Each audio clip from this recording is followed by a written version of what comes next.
So this is sensory processing and classroom strategies.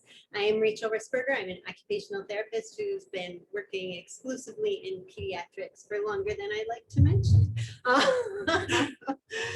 But I've had lots of experience in classrooms and preschool classrooms and with home-based children with needs. And so this is, Erin invited me to join here and do this presentation sensory processing for the classroom.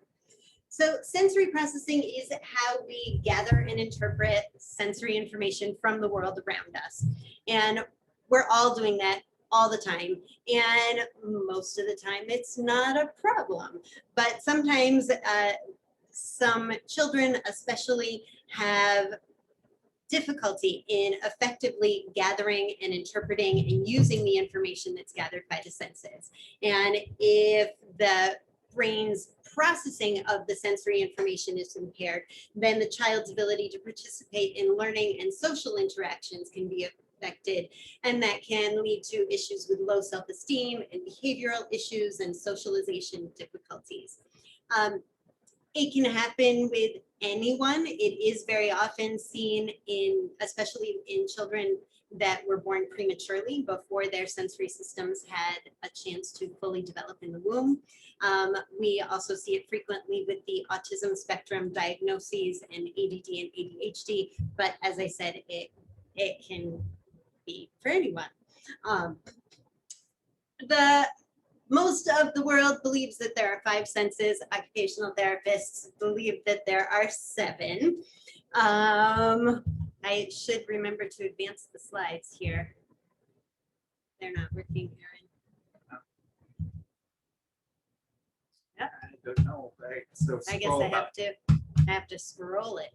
Whoops, I have to scroll it that way. Sorry. There we go.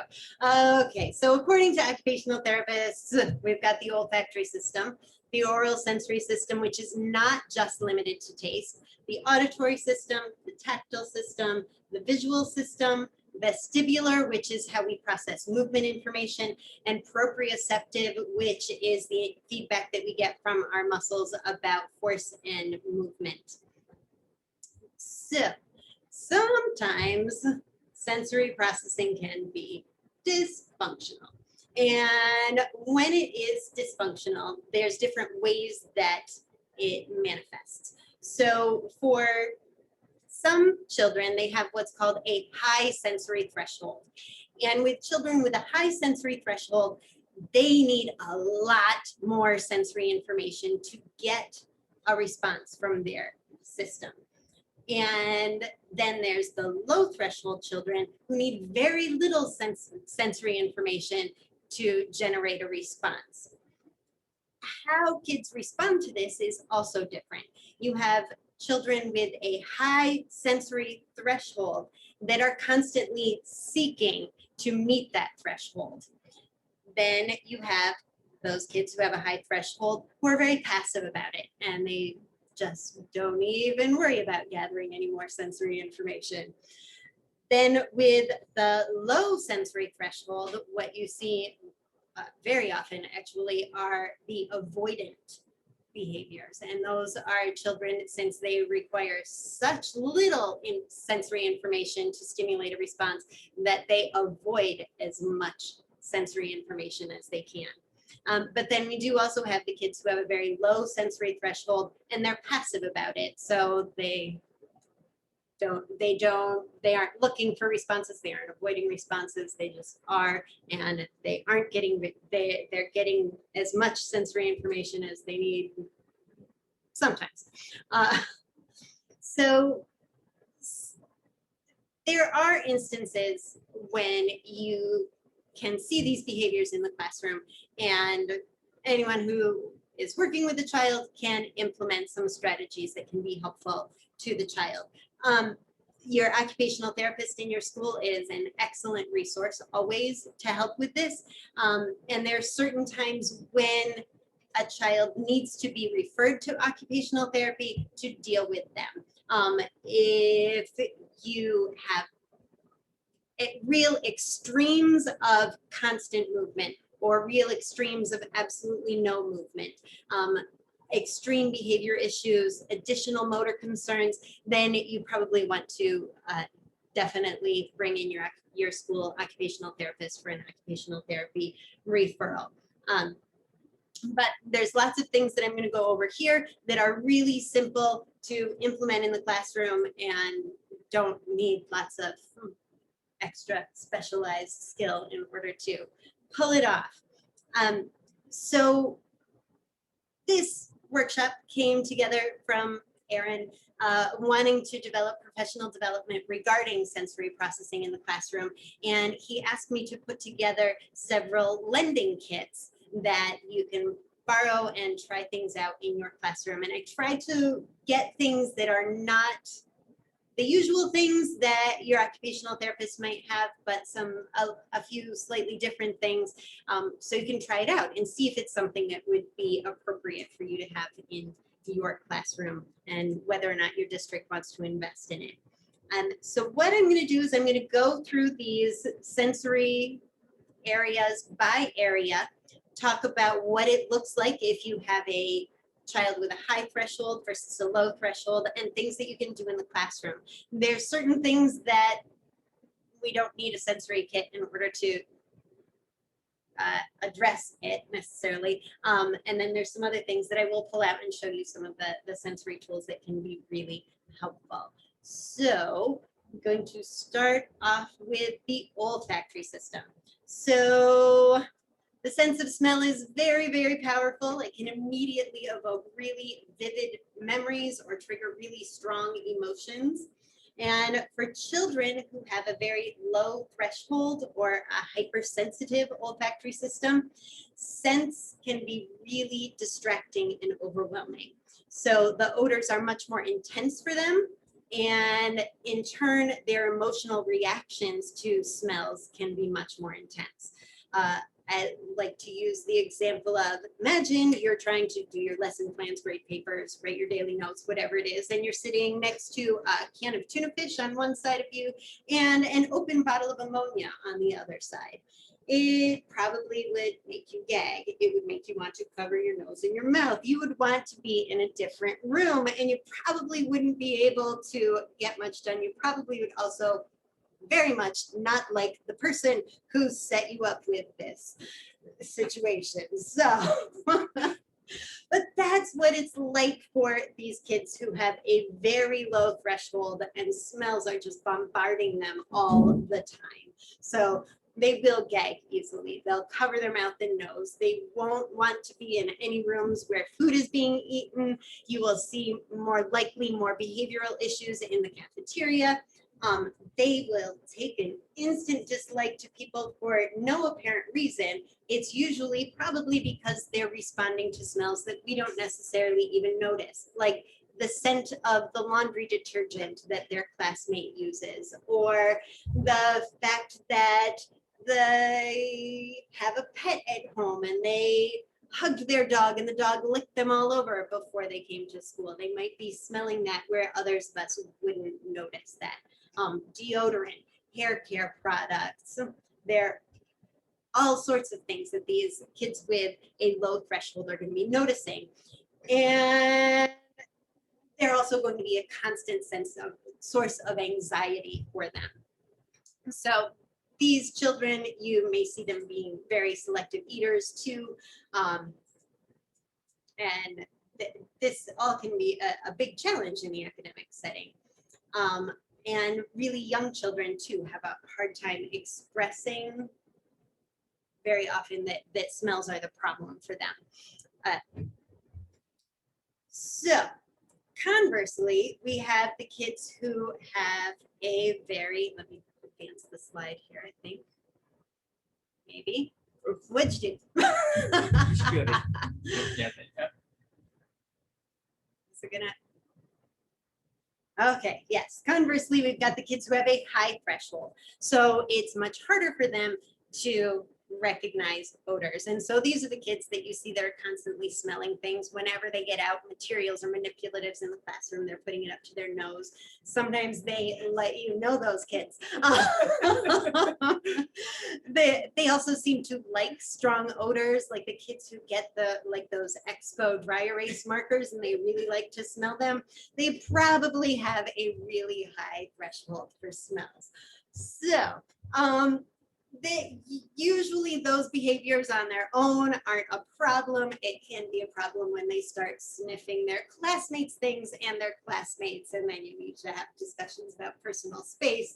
But anyway, both groups of kids can be helped in pretty much the same way. Because kids who have a high threshold and kids who have a low threshold can benefit from really targeted olfactory stimulation. And so this helps the kids who have the high threshold might learn from the targeted stimulation, and the kids with a very low threshold, the targeted olfactory stimulation can possibly mask other smells that they find noxious. So if I can advance this the right way, let me try that way. Now it works. Okay. Things that you can do. Scented lip balms are actually pretty convenient because they come in so many different scents these days. And if you just put it right, not necessarily on a child's lip, but just under the nose, then that can filter all of the smells that they are getting. Some prefer having it like on their wrist right here, but then you have to actively engage it. Whereas if you just put it on right under the lip, then it works all the time. There was one little guy that I worked with who absolutely refused to use the bathroom. He had all kinds of toileting issues, but we figured out it was because of the smell. So we just put on a fresh coat of lip balm and he could go into the bathroom and deal with it without a problem. So it would be very, very useful. Scented writing tools can be really helpful too. There's these things called smensels, which are smelly pencils.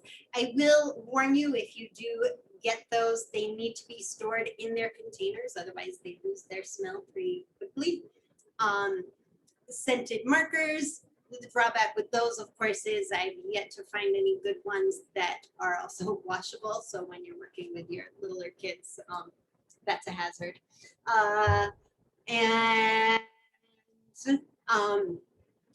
Then lotions can also do some of the same things. I usually recommend them for teachers to use because it's good for the teachers, especially when we're doing so much hand washing these days.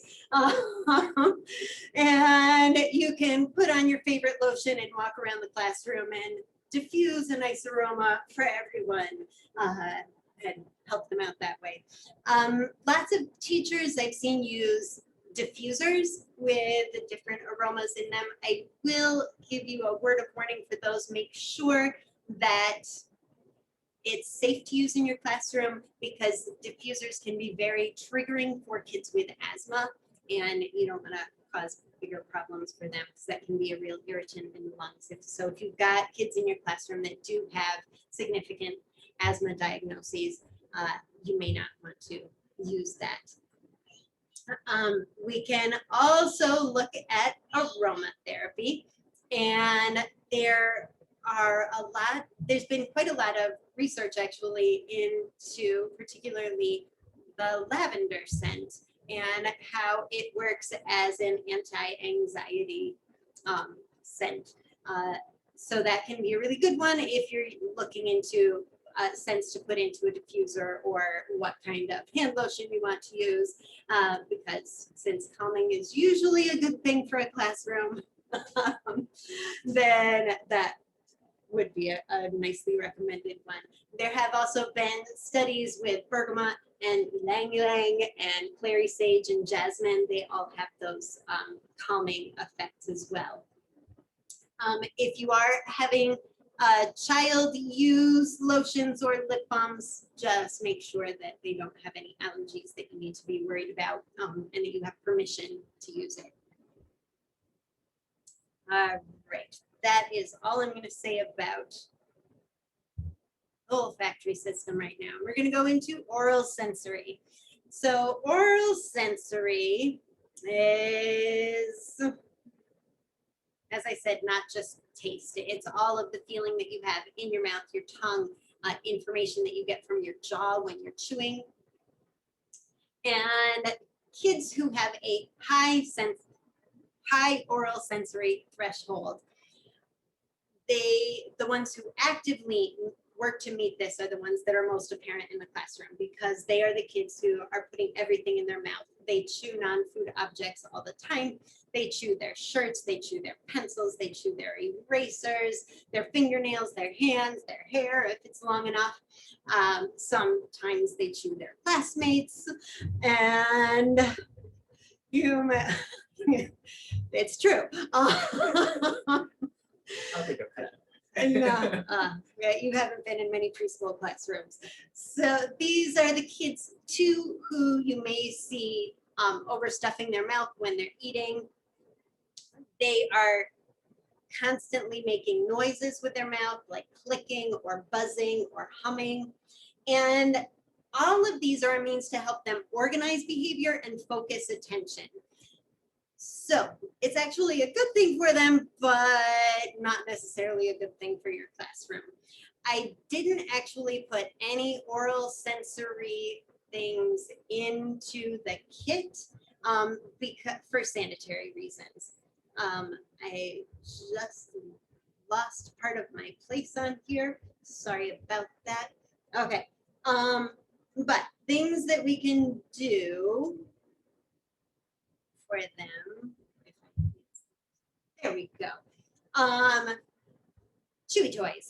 There's lots of available chewy toys. It's very likely your school occupational therapist has a drawer full of them, like the P's and Q's, and jewelry, and oh, there's all kinds of them that are out these days. Actually, I have, there's just a Google shot of all these different shapes and sizes of jewelry and chew toys.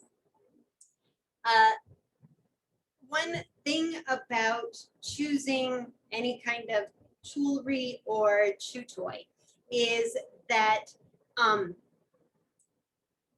kids respond to them differently, and they're different sizes, they're different shapes, they're different densities, and some will work for some kids and some won't. Some kids prefer it if they can get their stimulation right between their front teeth. Some only like it way behind in their back teeth.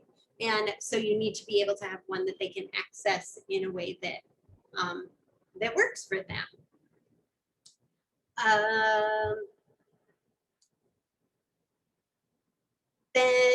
Yeah, the best thing though that I really like to use in classrooms with older kids is chewing gum, and that's because it's a little more socially acceptable. It's a lot more sanitary.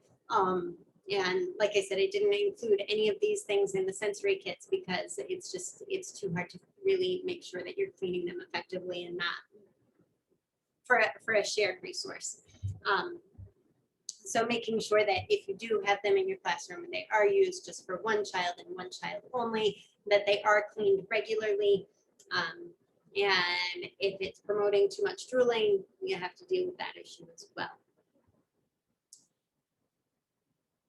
Conversely, kids who have a low sensory threshold, meaning that they are very sensitive to oral sensory stimulation, those are the kids that we typically identify as picky eaters, and they choke or gag very easily. There's not really a whole lot more for me to say about that within the context of a classroom issue. Usually there are a lot of other issues with kids like this, and they are best addressed by a speech therapist or an occupational therapist. There's a lot of targeted exercises and intervention strategies that deal with that aren't necessarily things that you can easily implement in a classroom. So, on to which one's going to work. Oops, there we go. Auditory processing.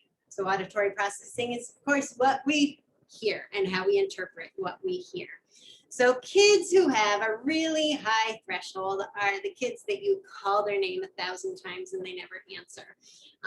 They have a really hard time following verbal directions. They miss auditory cues in the classroom. There are also kids who make sound for the sake of making sound, or they cause certain sounds to happen again and again and again. Sometimes this can be due to a hearing impairment, and hopefully by the time you get them in their classroom, this would have been identified and would be being dealt with. In some cases, in really severe cases, kids can be diagnosed with an auditory processing disorder, also known as a central auditory processing disorder. And in auditory processing disorder, there are no signs of hearing impairment. So the auditory information comes in loud and clear, but the brain just has a lot of difficulty interpreting what it hears. It is a diagnosable disorder, but most of the tests looking at this can't be done on children under the age of 7. There are some tests that are making it so that you can make an earlier diagnosis. I don't know how widely used they are at this point.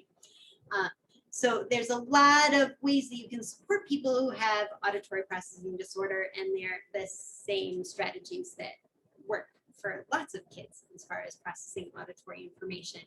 So using simple one-step directions. It's really easy to put a whole lot more information into a direction than you need to, and really need to process that you are giving a one-step direction and what the one-step direction is. Sometimes pick up your pencil and write your name on the paper are 2 separate directions. Rather than write your name on the paper, you need that piece of get your pencil, find your paper, write your name on your paper. Using strategies like chunking are also helpful. And with that, you use only the keywords in the directions. I had experience with that just today with one of the kids I was working with. This was all over the place, couldn't follow a single direction. And I was trying to get her to scoop her applesauce, and I was using way too many words. So when I just said scoop, she would scoop. When I said eat, she would eat. If I added any more words to it, she couldn't follow the direction and she would follow apart. So using only the keywords to clarify, to express what the actions are, what really needs to happen. Also speaking in a slow rate, using a clear voice. Slow rate, that one's tough for me. I'm sorry, I probably have been racing through things already.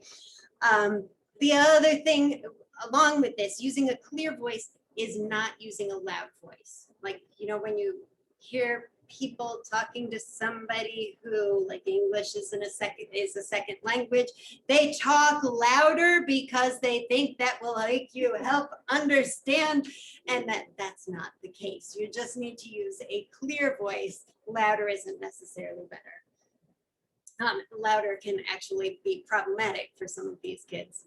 So reducing background noise whenever possible is helpful.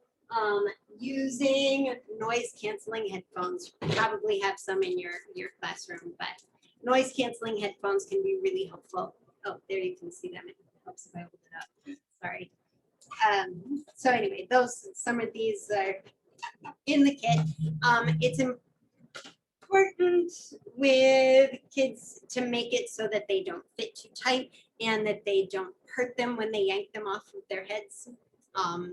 And so just be careful when you're fitting them to a child, and know that if a child isn't liking them right away, it might not be that they don't like the headphones. It might be that they don't like those headphones, and you might want to try some other sizes and shapes of them. Of course, having children look at you when you're speaking is helpful. Asking kids to repeat directions back so that you know that they understand your directions, that is also helpful. And actually using lists and maintaining routines so it's predictable what's coming next. Then they don't have to rely so much on auditory information. They know they've got a visual list they can refer to, a picture schedule, or they know that after math, they always get ready for recess. You know, that there can be more steps within your classrooms, I'm sure, but making sure that they have those lists and routines can be really super helpful. And it helps a lot of people. So, thing that's kind of interesting with this auditory processing stuff is when you get to the low threshold kids. So the low threshold kids, they tend to start out easily. They don't like loud, unexpected noises. Fire alarms are horrible. School bells can be really terrible. They don't like the loud or higher pitched sounds. The hand dryers, those automatic hand dryers in the bathrooms, can keep children from even entering a bathroom. I think I lost my place in here. There we go. Background noises are really distracting to them. So they hear the fan, they hear the buzz of the fluorescent lights, they can hear any noises going by in the hallway, street noises. They're so tuned into them, they have a really hard time filtering them out. And they may often notice sounds that others just don't even hear. And they're there, but just the rest of us can tune it out. And they may be the kids who have their hands over their ears. That's usually one of the clearest signs. So when you have these kids, the thing that is really interesting about it is that most of the strategies of how to help look just like what you would do for the kids who have a really high sensory threshold. So using simple one-step directions, use chunking, using only those keywords in your phrase, speaking with a slow rate in a clear voice, using those noise-canceling headphones, having a child look at you when you are speaking, repeating back directions, and using lists and maintaining routines. And for these kids, the lists and the routines mean that they don't have to be given as much auditory stimulation. So it's all the same, basically all the same recommendations. So tactile processing, tactile processing is all the information that we get through our sense of touch. It's not just our hands, it's anywhere on our body. And kids who have a low threshold, so they don't need very much tactile sensory information to generate a response. They're very sensitive to touch from others. They, especially light touch, can be really noxious. It can feel very painful to them. They are the kids who don't like any tags in their clothing, seams in their socks or their pants or their shirts can be really distracting. They might not like the sensory play area in the classroom at all. They don't like to get dirty. They can really freak out if they realize they got a little bit of marker on their hand. They typically have difficulty with food textures as well, and they tend to avoid touch and don't like hugs. So how we can help these kids is let them sit slightly apart from other kids to avoid any kind of accidental touch. If you don't have desks and you're at tables, seat them at the end of a row and not in between other people, because then they only have to deal with maybe somebody on one side of them rather than somebody on each side of them. Sitting facing the door can also be really helpful because then they know who is coming into the room and who's not. There was one child that I worked with who mealtimes were horrible for him. He had so many behavioral issues. He was sitting with his back to the door and there was nothing between him and the door. We switched his seat to the other end of the table, so he was facing the door. Nobody else was behind him. Mealtimes were no longer a problem. It was beautiful. It's nice when you have those miracle cases. It doesn't always work, but sometimes that can be super helpful. And again, like these kids maybe are not the kids who you want positioned in the front of the classroom. They might do better all the way in the back because they can see everything that's going on and they don't have to worry about people coming up behind them and dealing with that accidental touch. Having a paper towel or even a damp paper towel if you're working with glue sticks or and there's sticky, messy things, having it available at their place so they can quickly wipe off their hands if anything noxious gets on their hands is helpful. being the first in line or the last in line, especially in last in line, when you're walking through the hallways. Again, that decreases the accidental touch, can be really helpful. Also at circle time, making sure you have personal space. I know a lot of places, circle time isn't actually a circle. You call it circle time, but it's actually everybody in rows. So put this child in the back at the end of a row, and they will probably be much happier.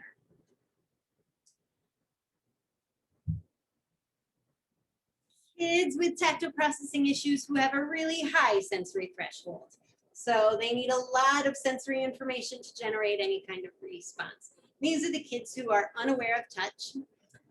Their faces and hands can be completely dirty and they have no recognition of it at all.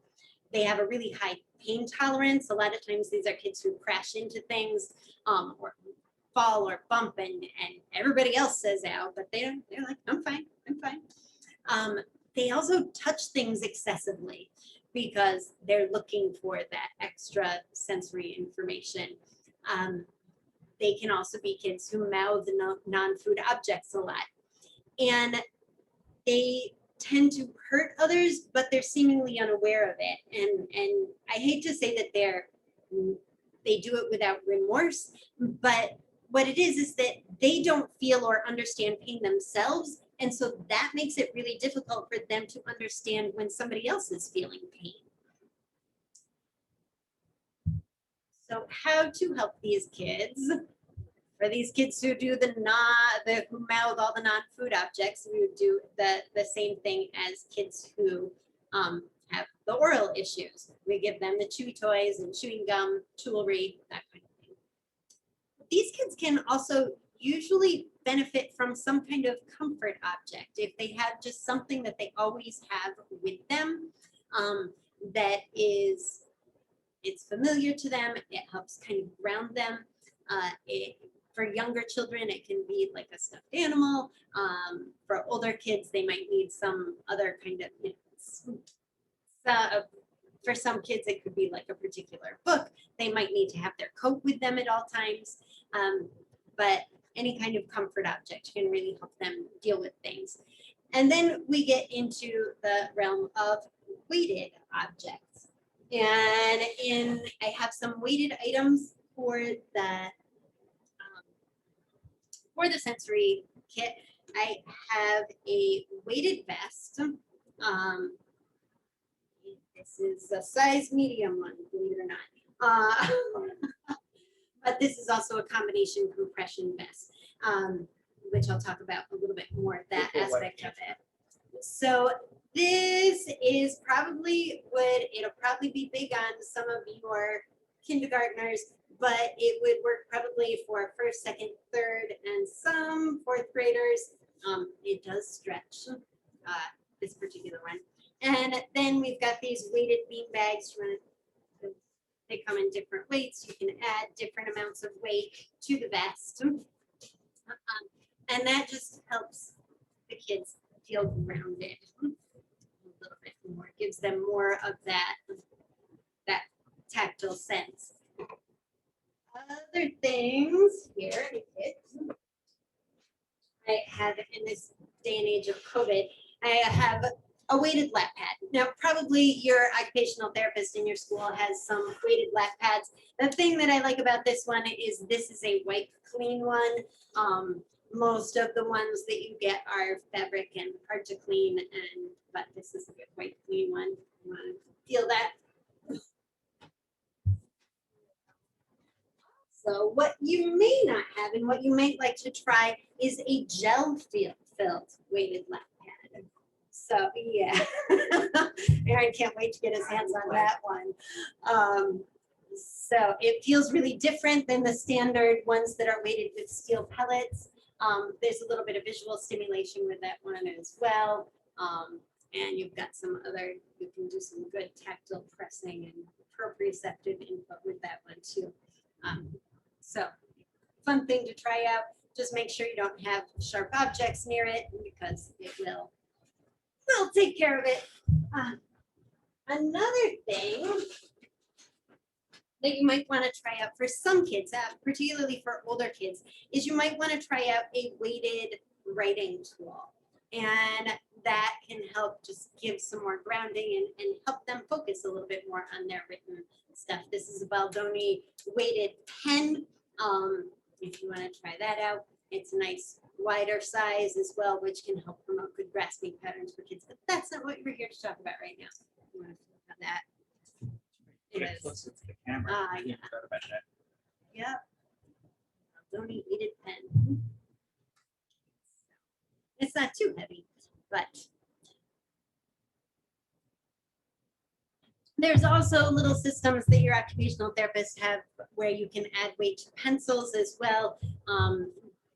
That can be a little hard because you have to remove it in order to sharpen the pencil. And most of the kids can't, the littler kids can't do it by themselves. So if you have weighted utensils that just have the weight already in them, that can work better. Yeah. Now let's talk about the visual sensory system. So kids who have visual processing issues, who have a low sensory threshold, so it doesn't take much visual information to get a response for them, they are kids who are really sensitive to bright light or fluorescent lights. They like dark environments. They often are the kids who have difficulty making eye contact. They are easily distracted by visual stimuli. They're the kids who constantly lose their place when they're reading or trying to copy from the board or even from another piece of paper. So those kids, what we can do to help them first is preferential seating. So putting them in a place that reduces visual distractions as much as possible. Using natural light as much as possible. A lot of times you don't actually need to have all the overhead lights on in your classroom.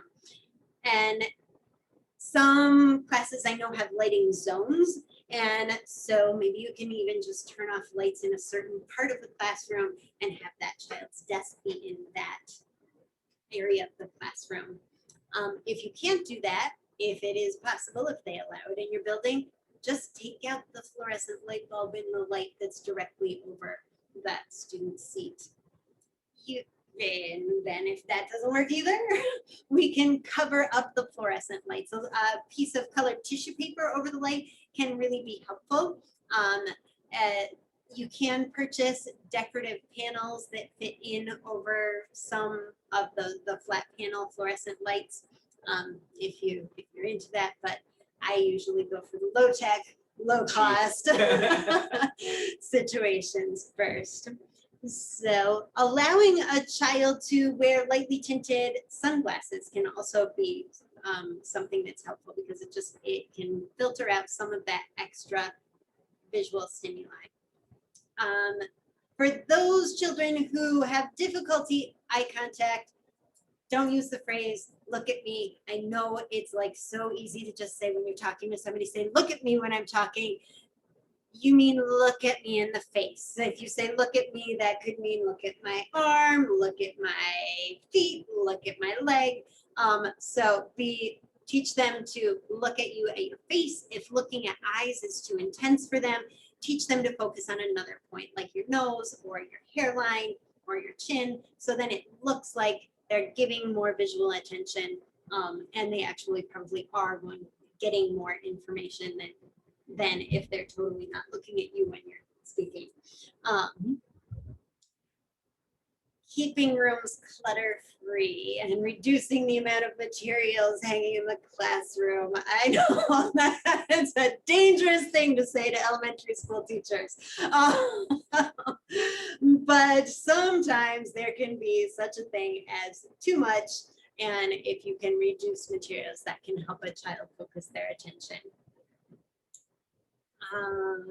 Some more strategies: keeping the child away from windows and doors, storing resources out of sight. So if you have open shelving, cover it, but try to cover it with a solid neutral color, not a wild Halloween pattern.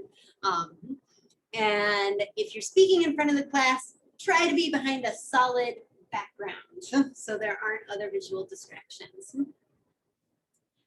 Sometimes in your a lot of classrooms now, that space can actually be in front of a smartboard.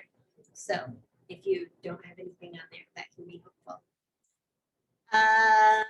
In their actual work, trying to keep visual information to a minimum is helpful. I know that's hard because a lot of your workbooks and everything already come in these beautiful colored pictures and stuff all over it. And it's the resource that you have to use, and you don't have time to prepare a separate one for a child who has a low visual sensory threshold. But you can, an easy way to deal with that is just run it through a copier and make a grayscale or black and white copy of the work. Then that reduces some of the visual information and can be helpful. I think I know every single teacher has used one of those desk partitions, or they call them offices, to reduce visual information. Then when you're doing copying actually from the board or FarPoint copying, if you do different colors of text, that can help them keep their place. So they know the first line is the red line, and then they go to a black line, and then a red line and a black line. That can be helpful.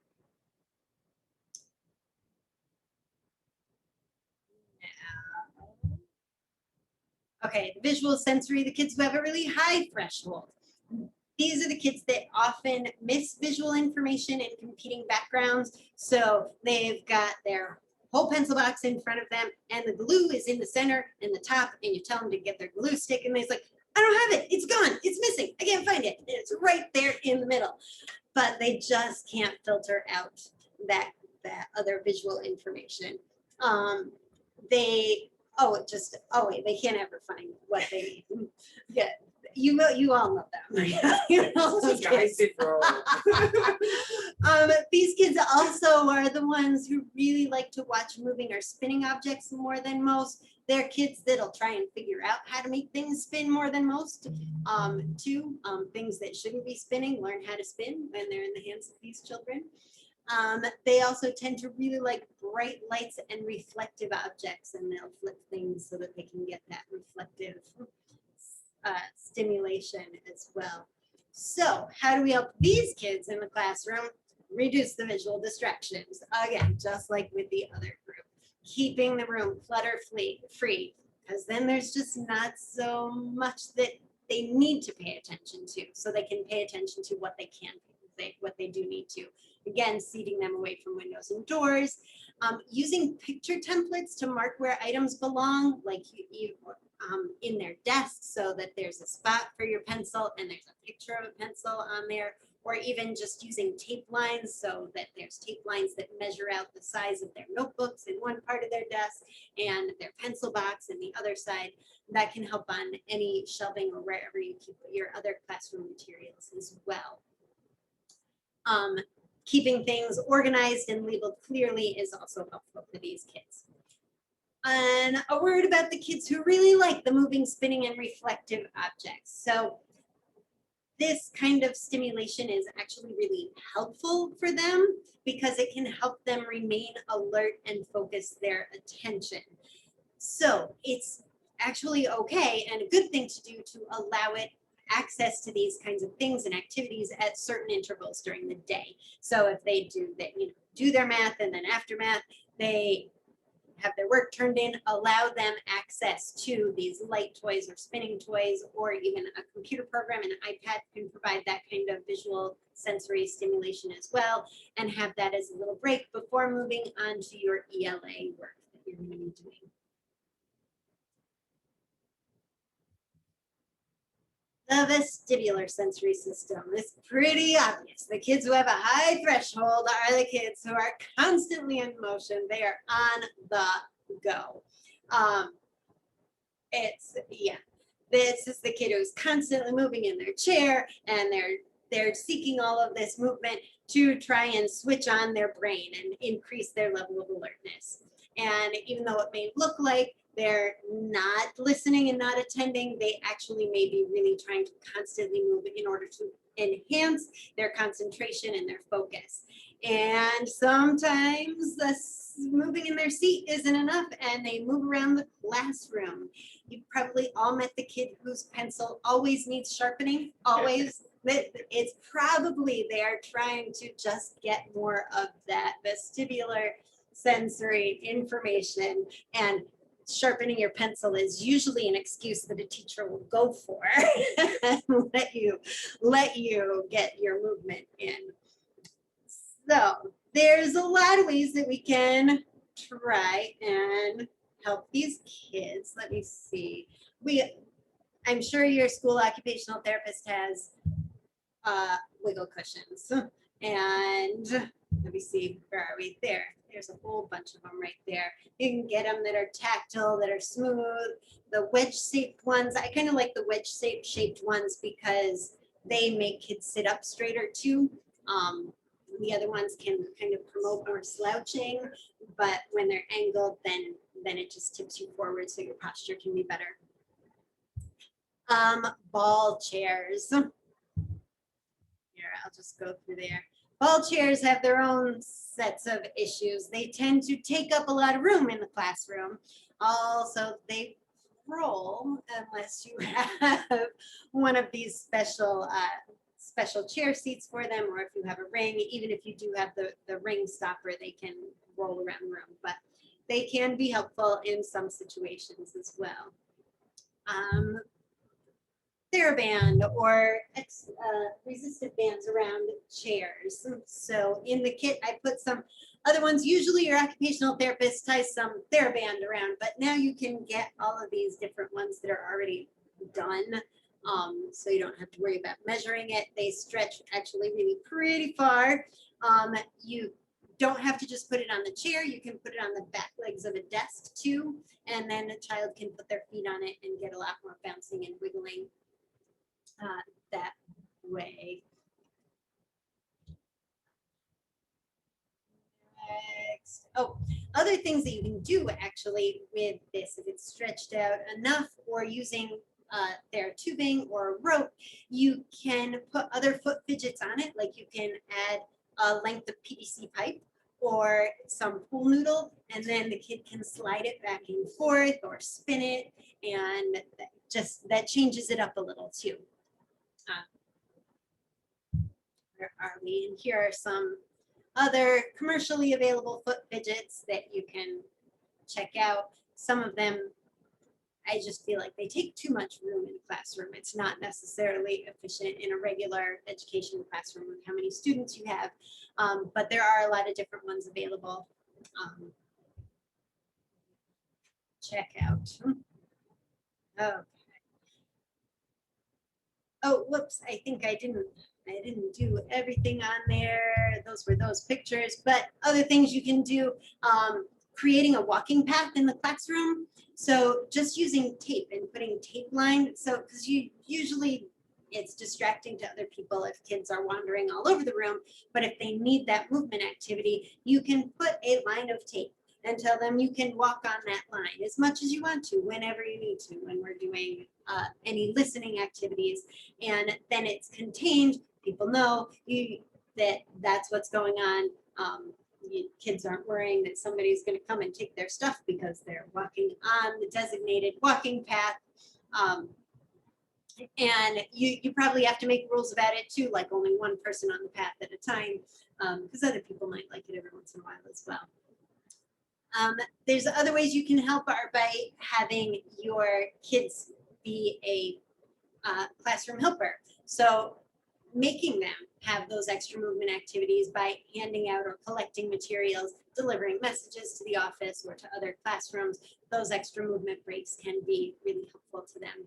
And then we can talk about sensory pathways too, which we're going to talk about more later on. Okay, so the kids who have a low threshold, so even a tiny bit of movement is distracting to them or noxious to them. These are the kids who often refuse to participate in PE, and they don't like being on the playground. They really only like their sedentary activities. They're the kids who get motion sick. have seen kids who get really scared if their feet aren't touching the ground in a chair. So maybe they're always standing because their chair is too high. That might be why they're always standing.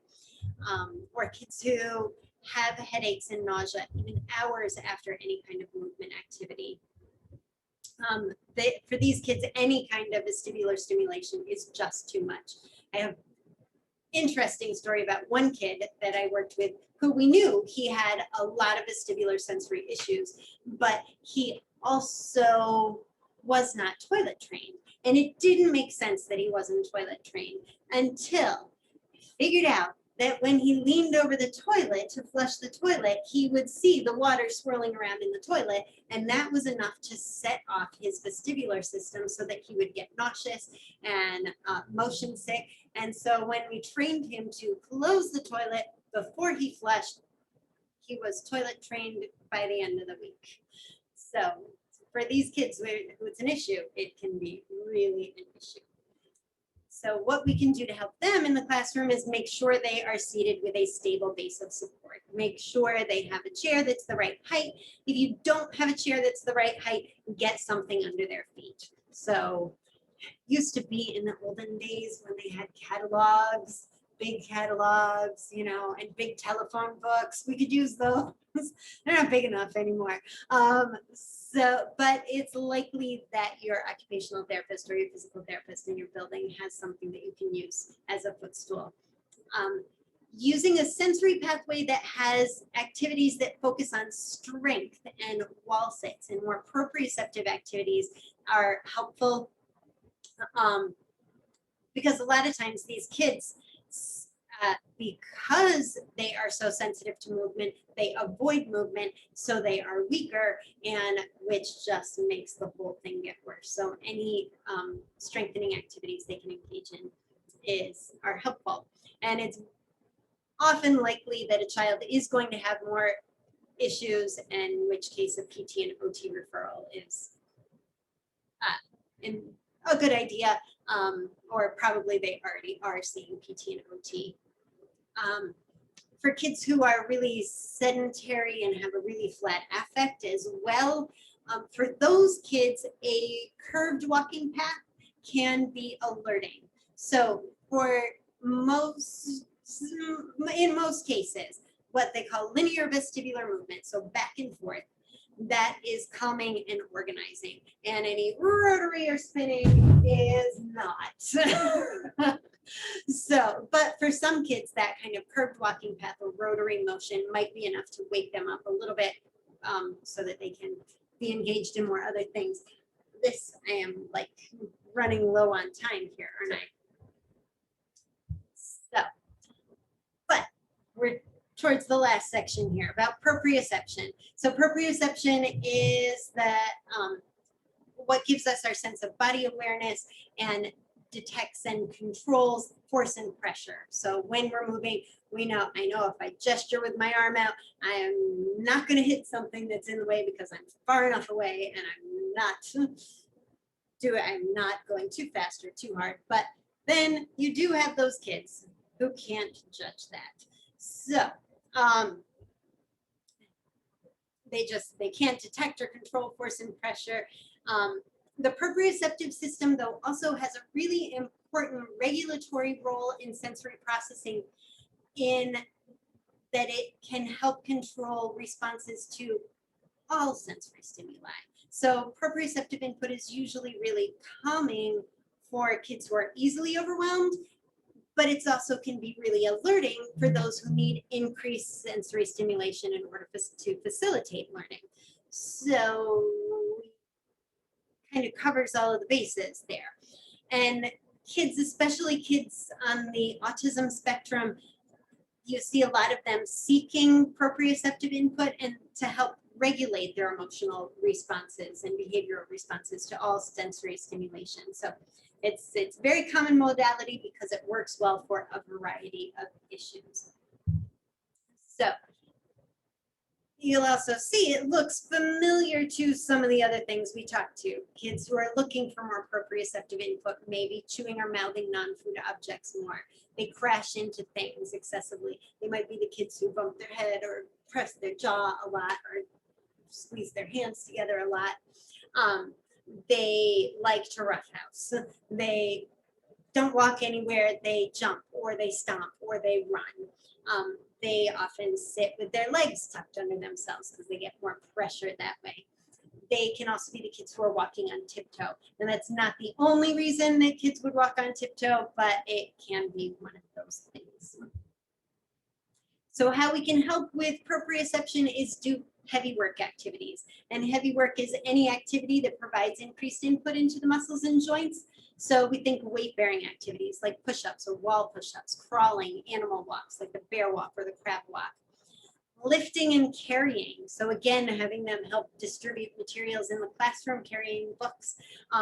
Wearing a backpack can be calming for them as well, or just give them more input, especially if there's a lot of stuff in that backpack, but not too much. It's a fine line. Incorporating activities like jumping and stomping and running on purpose. For the kids who have oral motor issues, again, chewing gum can be helpful, or crunchy and chewy snacks like bagels or gummy candies, fruit snacks, Slim Jims, those kinds of things, really chewy things can be helpful. Crunchy can also be helpful, your pretzels and your chips. You can help them focus. Blowing can also be really good. You probably don't usually want to blow bubbles in your classroom, but you know, having them available at recess. But also get those kids in band. Have them play a wind instrument, especially a low brass instrument, because you get a lot of proprioceptive feedback from all of that deep breathing associated with it. Deep pressure, compression, and weighted items. So I already talked about those weighted items, but again, looking at the vest, this is the reason I chose this vest for the kit is because this is a combination weighted and compression vest. Most are either or, but this one can provide that tight, giving you a hug feeling, but you can also add weight to it at the same time. So that's can be that, like I said, it's not as common, but can be really useful. Next, again, incorporating classroom helper jobs. Washing desks and tables gives a lot of proprioceptive feedback. Actually, I really like using dry erase boards for the same reason, because you get a lot of feedback from the eraser. When kids are like even using their individual ones, it's a good strategy. Sweeping the floor, holding those heavy doors open, and stacking chairs or putting chairs on the desk at the end of the day. Those can all be things to help with the proprioceptive input. You can also incorporate it into a sensory pathway, which we'll build one in a little bit. We're getting there. Then there is, of course, focus and attention and fidgeting. So all of us, not just kids with ADHD, but all of us will have fidgeting behaviors when we're struggling to pay attention. I wouldn't be surprised if some people are doing it right now after listening to me talk for so long. But fidgeting can help us stay tuned in and help us focus on cognitive tasks. So there has been a lot of research that ties it with ADHD and increased movement and how it affects them. And it's been shown that fidgeting can help increase attention, and it actually can increase accurate responses on tests and worksheets if kids are fidgeting at the same time. It helps with memory, and it can increase neurotransmitters of dopamine and norepinephrine, which are typically low in kids with ADHD. And actually a lot of ADHD meds address those neurotransmitters and increase them, but fidgeting can be a way that you're doing it without the assistance of the meds. I better take some water. So the most important thing if you're going to introduce fidgets into your classroom is to call them fidget tools and not toys, because toys are to be played with and tools are to be used for a specific purpose. So when you introduce a fidget into your classroom, it's a good idea to make sure that everybody knows that it's a tool, just like some people wear glasses, some people need to fiddle with their pen like Aaron over there.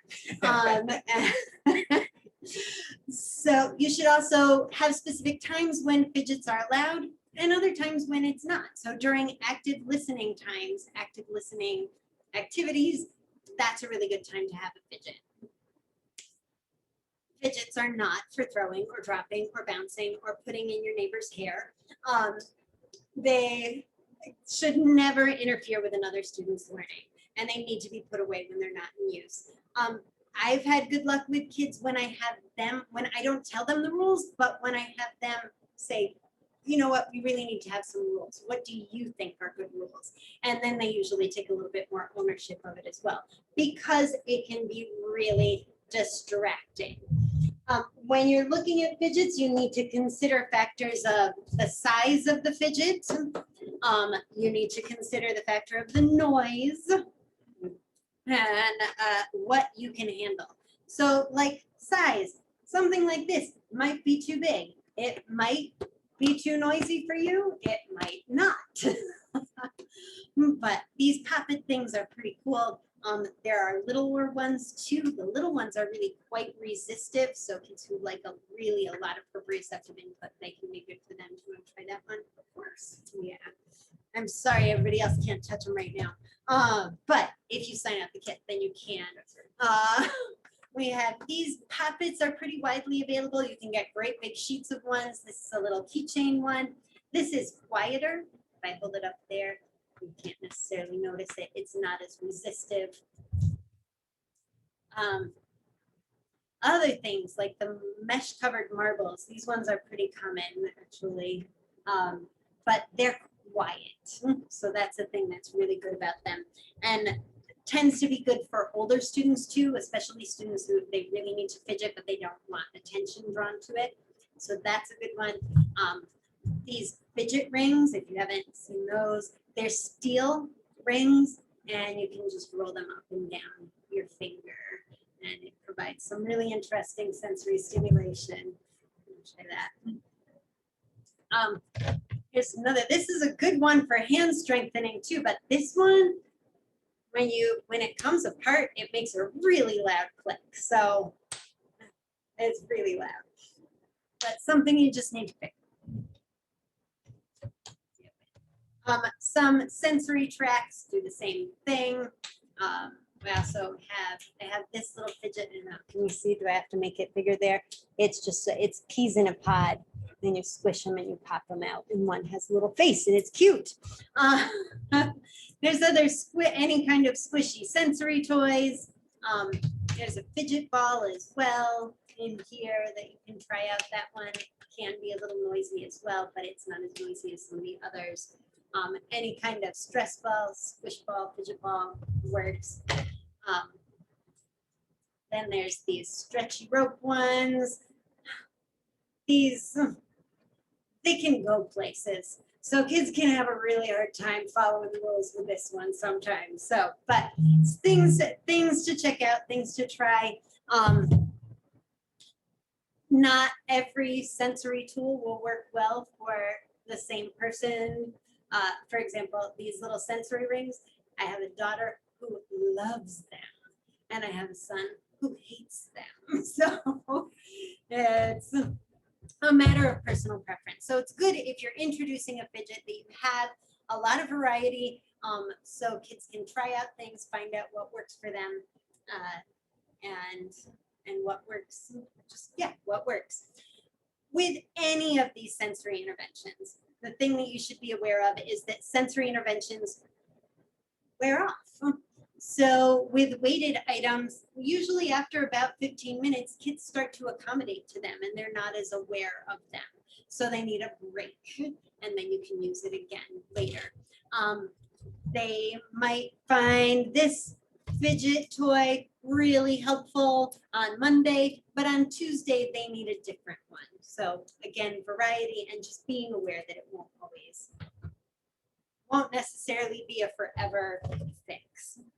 Sensory pads, what are they? And what do we need to do with them? So there have been a lot of studies that link movement and learning. So movement, we know, increases blood flow to the brain, which increases mental clarity, and it's good for your overall physical health. So there's been a lot of focus on increasing movement in the school day with increased PE, increased recess time, and incorporating more movement and movement breaks into the school day. And sensory pathways are a structured way to increase that movement, but to increase it in a more focused way, which then actually really helps kids with sensory processing needs, as well as those kids that have typically developing sensory processing systems. So what is, a sensory path? It's an interactive path which is designed to provide a semi-structured movement activity to help increase focus and concentration. They're typically designed with the assistance of occupational and physical therapists, and they include activities that incorporate the sensory system in a meaningful way. So in the previous section, we talked about the 7 sensory systems of olfactory, oral, auditory, tactile, visual, vestibular, and proprioceptive senses, and classroom strategies to help those students demonstrating needs in those areas. But specifically, the vestibular and proprioceptive systems are very largely benefited by the use of the sensory path. And in the previous one, when we discussed proprioception and how helpful it is for kids for a variety of issues, it can be calming for those who are easily overwhelmed by sensory stimulation, and it can be alerting for those who need increased sensory stimulation to facilitate attention and learning. So that those are the areas that sensory pathways can really help with. This is the point where I would review all of that stuff if there's any way you can cut and paste and edit, but I'm not going to go back and talk about all of it right now because you already heard it. So when we get to a sensory pathway, I think oh, whoops, I forgot to show a little pic. These are some pictures. If you do a search on Google for sensory pathways, these are some of the things that'll come out. There's a lot of commercially available ones or packages that you can buy, so you can use your Cricut machine and make things and stick them to the walls and floors of your building. We do have a Cricut machine for people. There you go. There's a lot of ones you can get on, even on Teachers Pay Teachers. There's a lot of ones that are available. I've got some resources that I've gotten off of Teachers Pay Teachers that I will show you in a minute as well. So we're going to skip through all of this stuff right now, right here, because we don't need it. So when you are doing a sensory pathway, it really doesn't need to be long. I did set up one in the hallway that's more steps than we need just so that I can show the stuff. But really 4 to 5 steps is effective. It's enough of a movement break that it can really help refocus kids and be a good change in between activities. When you're setting it up, make sure that the activities can be completed safely in the area that you are using. So probably not in a main thoroughfare or in an intersection of hallways. And you also have to make sure that you're not putting obstacles in the way that your fire marshal would not approve of. It's also really good, like I mentioned, to incorporate those proprioceptive activities because they work for alerting and for calming and address a lot of sensory processing issues. It's also good to incorporate a learning activity. So for the younger kids, it might be counting or the alphabet. For older kids, you might want to have something be the multiplication table. Some of the activities that I'll show you out there are things that you do or hold the pose for a certain length of time, and it could be for counting to 10, or if it's for an older child, like reciting some other thing that you want them to learn. I've included quite a few things in the kit so that you can rearrange it, set it up however you want, whatever makes sense for you. You may also want to include tape lines because you can put marks on the floor with tape that are easily removed, or lines on the walls. Also for hanging up signs. I did set it up in a way that we have the command strips and hooks, the removable ones. So if you can't take things on the walls in your building, maybe you can use those and hang them up and just return them with a kit after you borrow it. And you might want to also include like start and stop signs or directional arrows so kids know the way to go. One thing with sensory pathways that I find frustrating is when, sorry for all of this, with a lot of the commercially available ones, they're so colorful and pretty, and you can, there's so much detail, and they have an under the sea theme one, or they have the spring garden one, or the forest animals. But the problem with those is it can be too much visual information. So it makes it difficult to figure out where to go and what to follow. And especially when there's lines that cross one activity that crosses the line of another activity. And so that can be really challenging, especially for the younger kids. So I like to keep it simple, keep it linear. Again, I talked earlier about linear vestibular stimulation as opposed to rotary vestibular stimulation. When you are going around in a spiral, that's going to be alerting, and that's going to wind kids up. Usually, most of the time, people are using sensory pathways. They want to increase focus and concentration, and they want to calm them down. So avoid any kind of spiral movement, any spinning, and incorporate more of that linear straight line movement in your pathway.